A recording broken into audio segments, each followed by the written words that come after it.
When I was up on the roof cleaning the gutters, I noticed my father had a loquat tree. In Guatemala, we call loquats nísperos, and they're delicious. The first time I tried one, I was in love, and asked what you could cook with them. Everyone laughed at me and said, "Hey, listen to Johnny. What do you cook with these? He wants to cook them." Then their mirth died down, and they said, "No, you don't cook them. They make wine out of it in San Juan del Obispo, but it's not really wine. And yeah, some people put them on cakes, maybe, but no, you don't cook with them." "Well, I'll show you," I said. I went back to the house I was sharing with a bunch of other vagabonds to experiment in the kitchen. That was when I'd only started dating Maria, and when she texted me that she was passing by with her sisters on the way out of town, if I wanted a kiss, I said, "Hold on, just give me a minute, wait." I quickly breaded a chicken cutlet, sautéed one side in sesame oil, and when it was time to flip it, dumped in a handful of seeded and peeled nísperos. They're oval fruits about an inch long with a downy orange skin and 3 or 4 large slippery seeds. Their flavor is a mix between mango and peach with a hint of citrus, and I'd found the sesame oil complemented it well.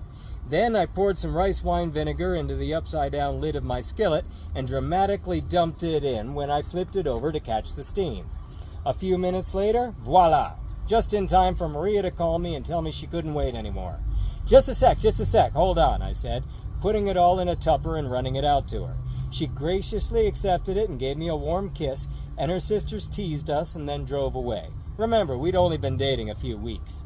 Maybe 5 minutes later, I got a text from her sister saying, "Brother-in-law, your chicken is amazing."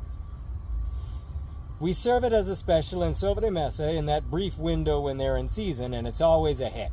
So, if they were as good in Sardinia, I could make it for dinner and do something nice, at least for Josh and Eric and a little Ronnie. And they were just out of reach, though, and I didn't like them enough to stretch and risk a fall and a broken neck. When I got back down, the house was in an uproar because, as predicted, the water had run out. Someone had used the bathroom, a number 2 of all things, and there was nothing in the tank to send it on its merry way. What the hell were we going to do? Now we had to live with this until Monday. People were debating closing off that bathroom and stuffing a towel, nay, a towel, to hear Beck say it, under the crack in the door to keep the smell from getting out. I said, "Calm down, everybody. I saw buckets in the shed and the beach is a short walk away." My dad screamed, "You can't put salt water in a toilet tank, you idiot!" I restrained myself and said reasonably, "We don't have to put it in the tank. We just pour it quickly into the bowl and that'll flush it." "No, it won't!" Sigh. "Yes, it will." "No, it won't. That'll overflow it, and then we'll have a shit on the floor, and that'll be you who have to clean it up."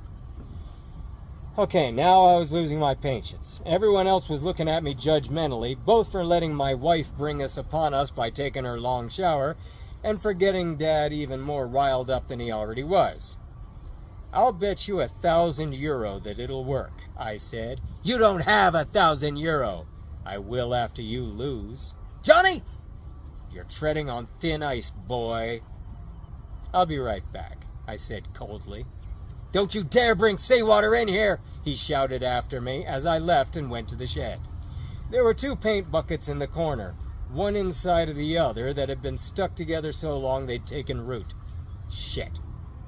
I guess I only had 1 bucket to take then, and there would be no way to leave a second one sitting there for the next time someone had to go.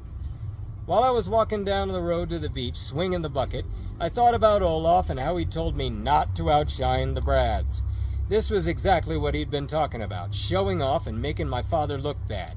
I should absolutely not do this. I said that to myself over and over, so often that it became a song, and I sang it while I kept walking down to the rocky shore. I got to the boulders and hopped from one to another, like that first day doing parkour. I hopped all the way down to the shallow water, came as close as I could get without getting my shoes wet, and leaned over to get as much water as I could.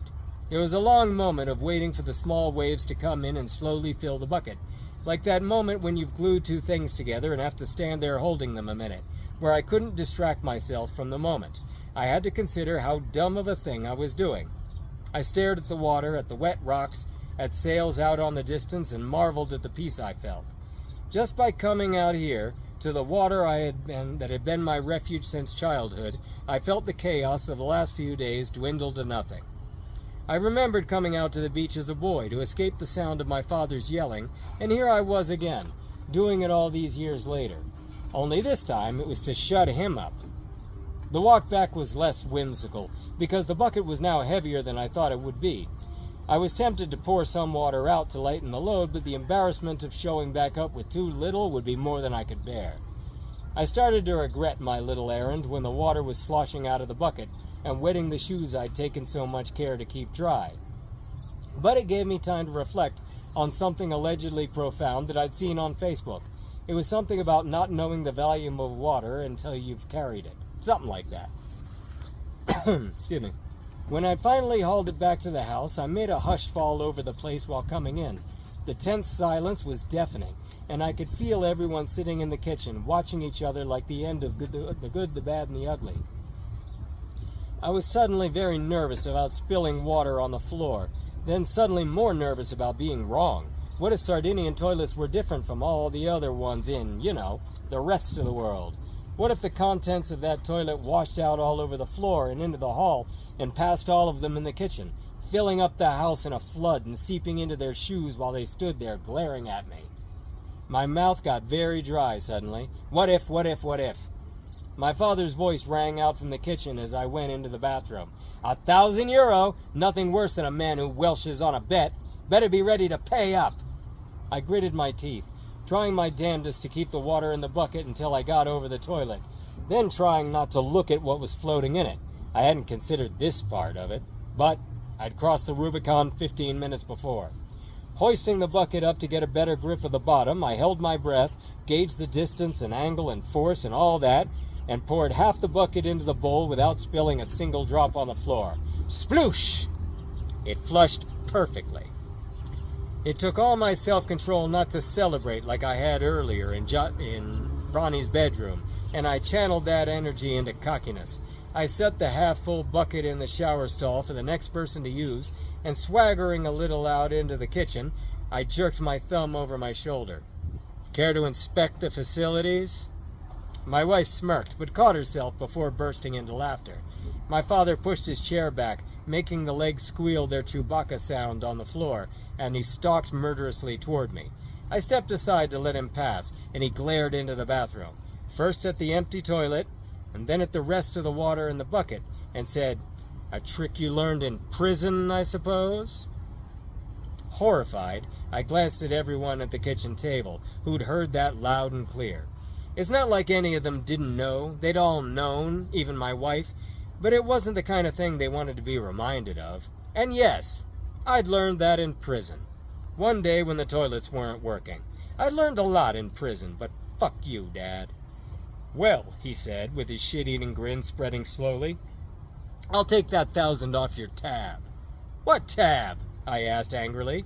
"The tab of flying you here. And paying for your attorney all those years ago. Come to think of it, you still got a long way to go."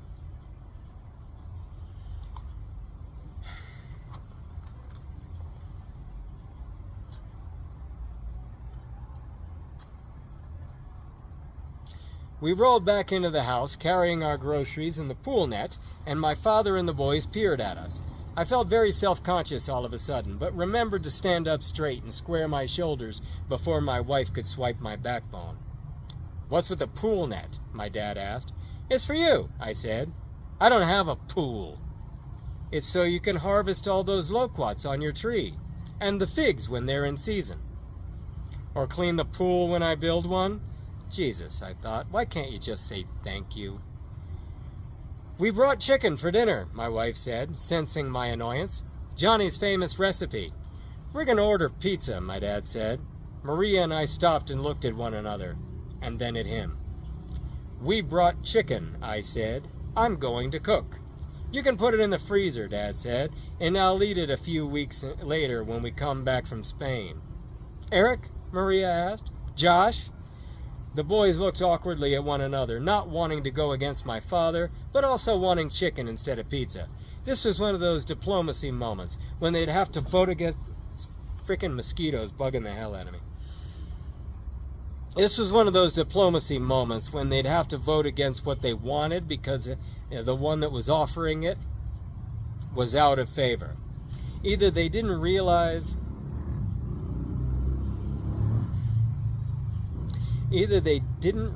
they were next on the chopping block, or they knew it and didn't want Dad to know they knew, as if they could delay it somehow. My father read all of that too and coldly began to direct, the way she would when anyone on her 80-man team of construction workers got out of line. "Johnny, go get your nísperos while I prep the chicken. We'll make it all, and whoever wants it will eat it." We set our grocery bags on the counter, and I went outside with the pool net, wondering why I even bothered, thinking my side of the church will be empty when I married Ariana. To avoid the unpleasantness of describing the last dinner in Sardinia, we can have another montage. Perhaps the song will be "Your Heart is as Black as Night" again. The sultry voice, the bluesy piano, and the mournful horn. Maria and I could cook in slow motion, showing that we occasionally do work together well, and it would cut to the others watching us with Scooby-Doo villain expressions, the narrowed eyes glaring in sidelong glances. There will probably be close-ups of us dredging the cutlets in flour, then dipping them in a bowl of beaten egg, then covering them in breadcrumbs. I hope they use 3 identical bowls that actually look nice instead of the mismatched ugly ones that we found in the cupboards. My fingers peel the nísperos and pull out the seeds, putting them in the same bowl as the eggshell, and you'll see me ignoring my father when I throw them outside instead of in the trash can. The guy has no thought for the future, I swear. Then, sautéing them like I described before with the cute little skillet lid trick, and the others reluctantly admitting to one another that, yeah, it smelled good. I cooked green beans in shallow water with a lot of salt and butter, and the music will cover my father telling everyone how it was impossible to get me to eat green beans as a kid. I'd sit there after everyone had left, my mother with her timer set for 5 minutes.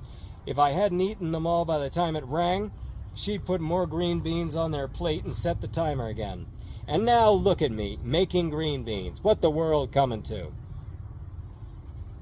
Then I cook them just a little bit until they're still al dente and take them out of the freaking pan. No nasty oil, no sautéing them till they're dark and limp and disgusting. These are bright green and crunchy and full of flavor. Squeeze of lemon juice, since there was one nearby, and chef kiss moi.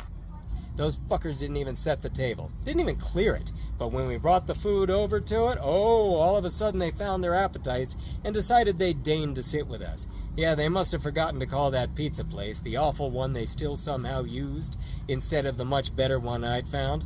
Hell with them. We poured white wine in slow motion and clinked glasses, making exaggerated eye contact to avoid that 7 years bad sex curse. And we ate, and they reluctantly had to admit that it was delicious.